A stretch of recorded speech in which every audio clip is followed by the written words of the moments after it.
জোড়া ফুল না থাকলে কোন প্রতীক নেবেন মমতা? প্রতীক নিয়ে মমতার প্ল্যান বি রেডি।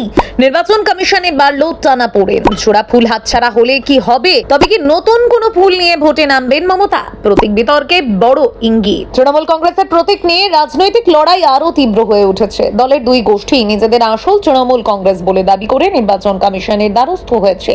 এই পরিস্থিতিতে সবচেয়ে বড় প্রশ্ন, শেষ পর্যন্ত যদি জোড়া ফুল প্রতীক হাতছাড়া হয়ে যায় তাহলে কি করবেন মমতা বন্দ্যোপাধ্যায়? রাজনৈতিক মহলে জোর জল্পনার মধ্যেই এবার সামনে এসেছে তার সম্ভাব্য প্ল্যান বি। দলীয় সূত্রের দাবি, জোড়া ফুল প্রতীক না পেলে সম্পূর্ণ নতুন কোনো প্রতীক নয়, ফুলের প্রতীকেই থাকতে চান মমতা বন্দ্যোপাধ্যায়।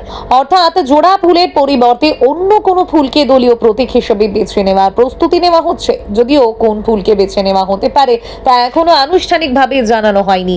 তবে শুধু নতুন প্রতীকের প্রস্তুতি নয়, আইনি লড়াইয়ের জন্য প্রস্তুত রয়েছে কালীঘাটপন্থী তৃণমূল। দলের শীর্ষ নেতৃত্বের মতে জোড়া ফুল শুধু একটি নির্বাচনী প্রতীক নয়, এটি দীর্ঘদিনের রাজনৈতিক পরিচয় এবং কোটি কোটি সমর্থকের আবেগের সঙ্গে জড়িয়ে রয়েছে। তাই প্রতীক রক্ষার জন্য শেষ পর্যন্ত আইনি লড়াইও চালিয়ে যাওয়া হবে।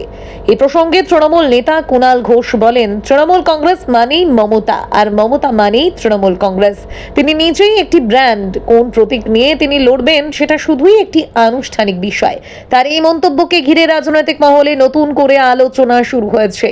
উল্লেখ্য, 1997 সালে তৃণমূল কংগ্রেস প্রতিষ্ঠার সময় থেকেই ঘাসের উপর জোড়া ফুল প্রতীকটি বেছে নিয়েছিলেন মমতা বন্দ্যোপাধ্যায়। সেই প্রতীক নিয়েই তিনি দীর্ঘ রাজনৈতিক লড়াই করেছেন এবং পরপর 3 বার রাজ্যের মুখ্যমন্ত্রী হয়েছেন।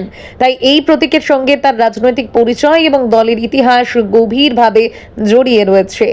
রাজনৈতিক বিশ্লেষকদের মতে একটি নির্বাচনী প্রতীক শুধু ভোটের চিহ্ন নয়, সেটি সাধারণ মানুষের আবেগ, বিশ্বাস এবং দলের পরিচয়ের প্রতীকও হয়ে ওঠে।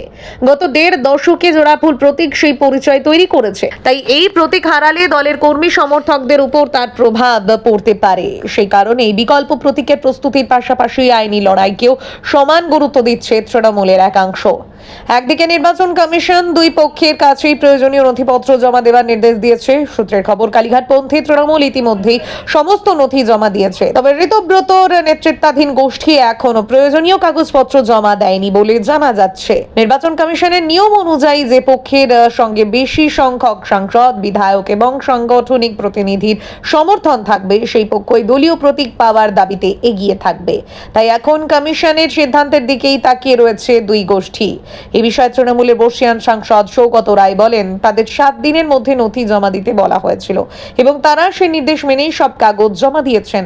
তার অভিযোগ, অপর পক্ষকে একাধিকবার সময় দেওয়া হয়েছে। তিনি আরো বলেন, নির্বাচন কমিশনের উচিত দ্রুত সিদ্ধান্ত নেওয়া যাতে এই অনিশ্চয়তার অবসান হয়।